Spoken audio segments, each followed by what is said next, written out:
अरविंद केजरीवाल जी को सम्मान आएगा और उनकी गिरफ्तारी होगी, ये बात मनोज तिवारी को कैसे पता है? मनोज तिवारी जी ने अपने इंटरव्यू के अंदर ये कैसे कह दिया? 29 और 30 तारीख के उनके इंटरव्यूज आज भी एएनआई की ट्विटर हैंडल पे मौजूद है, आप देख लीजिए। 11:15 बजे का ट्वीट है 29 तारीख। उनको कैसे पता था कि 2 दिन बाद या 1 दिन बाद ईडी अरविंद केजरीवाल जी को बुला के गिरफ्तार करेगी? इसका मतलब ये सारा का सारा षड्यंत्र राजनीतिक है। देश नीति केवल सच्ची और पक्की खबरें। कि सुप्रीम कोर्ट के अंदर जब वो मामला चला था तो उच्चतम न्यायालय के न्यायाधीश ने बहुत सारे सवाल ईडी से किए। बार बार ये पूछा कि मनी ट्रेल कहां है, पैसा मनीष सिसोदिया जी के पास कब पहुंचा, कैसे पहुंचा, क्या सबूत है। पहले 1 महीने दिया गया ईडी को, आपको याद होगा 5 अगस्त से 5 सितंबर दिया गया, और फिर सितंबर से लेकर अक्टूबर तक फिर कई मौके ईडी को दिए गए कि आप मनी ट्रेल दिखाइए। और अगर आप उस ऑर्डर को पढ़ेंगे तो मनी ट्रेल के यानी कि रिश्वत के, पैसे लेन देन के 2 आरोप ईडी ने लगाए और दोनों आरोप सुप्रीम कोर्ट ने अपने उस ऑर्डर में डील किए। एक आरोप था कि कोई दिनेश अरोड़ा है, कोई अमित अरोड़ा है, इन दोनों ने 2 करोड़ 20 लाख रुपए मनीष सिसोदिया जी को दिए। उसको सुप्रीम कोर्ट ने अपने ऑर्डर में डील किया है। सुप्रीम कोर्ट ने कहा सीबीआई की चार्जशीट में इसका कोई जिक्र नहीं है, लिहाजा ये प्रेडिकेट ऑफेंस ही नहीं है। जब कोई प्राइमरीली प्रेडिकेट ऑफेंस ही नहीं है तो पीएमएलए कैसे अट्रैक्ट होगा, ईडी कैसे आएगी? ये कोर्ट ने डील किया और कहा कि ये कहीं पे भी इसका कोई सबूत ईडी ने कोर्ट के सामने नहीं रखा। दूसरा आरोप कोर्ट ने उसको भी डील किया। दूसरा आरोप था 100 करोड़ रुपए की किकबैक्स तथा कथित साउथ ग्रुप ने आम आदमी पार्टी को दी। कोर्ट ने उसमें भी कहा यह भी एक बहस का विषय है, इसके बारे में भी जो सबूत हैं वो कोर्ट के लिए पर्याप्त नहीं थे।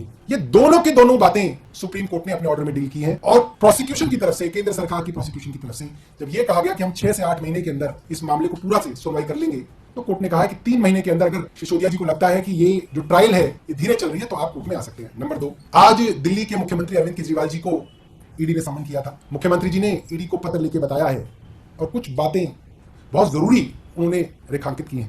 पहला, ईडी के संबंध में यह कहीं साफ नहीं हो रहा कि वो अरविंद केजरीवाल जी को किस हैसियत में बुला रहे हैं, संदिग्ध की हैसियत से बुला रहे हैं, गवाह की हैसियत से बुला रहे हैं। ये जानबूझ के इसको साफ नहीं किया जा रहा, वो साफ करेगी।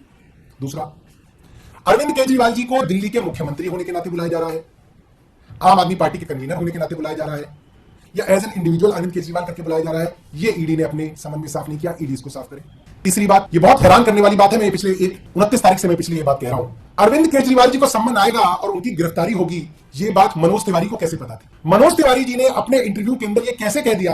29 और 30 तारीख के उनके इंटरव्यूज आज भी एएनआई की ट्विटर हैंडल पे मौजूद है, आप देख लीजिए। 11:15 बजे का ट्वीट है 29 तारीख का। उनको कैसे पता था कि 2 दिन बाद या 1 दिन बाद ईडी अरविंद केजरीवाल जी को बुला के गिरफ्तार करेगी? इसका मतलब ये सारा का सारा षड्यंत्र राजनीतिक है। मनोज तिवारी कोई आईआरएस अफसर है, कोई ईडी के अंदर ज्वाइंट डायरेक्टर है? कौन है मनोज तिवारी? या भगवान विष्णु के अवतार है कि उनको सब पता है? मनोज तिवारी को पता है कि अब ईडी जो है अरविंद केजरीवाल जी को बुला के उनको गिरफ्तार करेगी। इससे पता चलता है कि सारा का सारा मामला राजनीतिक है, एक राजनीतिक षड्यंत्र है। 5 राज्यों के अंदर चुनाव लड़ रही है, 5 राज्यों के अंदर चुनाव हो रहे हैं, आम आदमी पार्टी चुनाव लड़ रही है। अरविंद केजरीवाल एक राष्ट्रीय दल के राष्ट्रीय कन्वीनर है, चुनाव प्रचार में जगह जगह जा रहे हैं, इलेक्शन डेट्स अनाउंस है, मुख्यमंत्री हैं, प्रशासन की जिम्मेदारी है। आप एक फिशिंग और रोइंग एक्सरसाइज के लिए कोई ना किसी को बुला सकते हैं कि पहले बुला लो, फिर देखते हैं कि क्या करेंगे, क्या पूछेंगे, फिर किसी बात पे कह देंगे कि हमारी बात का जवाब नहीं दिया, गिरफ्तार कर लिए। ये जो अधिकार है ये कानून ने कभी भी एजेंसीज को नहीं दिया था, अंग्रेजों की सरकार ने भी नहीं दिया था। सत्ता किसके हाथ में आएगी और वो सत्ता आने के बाद पुलिस का, प्रशासन का दुरुपयोग ना करे, ये हमेशा हर चुनी हुई सरकार और हर प्रजातांत्रिक देश के अंदर ये सबसे बड़ी समस्या होती है कि जिसके पास सत्ता आएगी, जिसके पास एजेंसीज आएंगी, वो उसका दुरुपयोग करने में लग जाएगा। तो उस पर कैसे अंकुश लगाए जाए, चेक्स एंड बैलेंसेस कैसे बनाए जाए, ये हर देश के कानून में इसके प्रावधान किए गए। अंग्रेजों के समय में भी ये प्रावधान किए गए कि पुलिस अगर किसी के घर में सर्च करती है तो सर्च वारंट कोर्ट से जरूरी है लेना। ऐसा नहीं है कि पुलिस का मन किया किसी के घर में घुस गया उसकी तलाशी लेनी शुरू की, नहीं। इसके ऊपर चेक्स एंड बैलेंसेस हमेशा से बनाए गए। ईडी के कानून के अंदर चेक्स एंड बैलेंसेस नहीं है। केंद्र सरकार इसका खुल्लम खुल्ला दुरुपयोग कर रही है और ये सामने है कि राजनीतिक षड्यंत्रों के कारण ये इस्तेमाल लगभग सभी विपक्ष के नेताओं के खिलाफ किया जा रहा है, जो कि देश के लिए बहुत दुर्भाग्यपूर्ण है।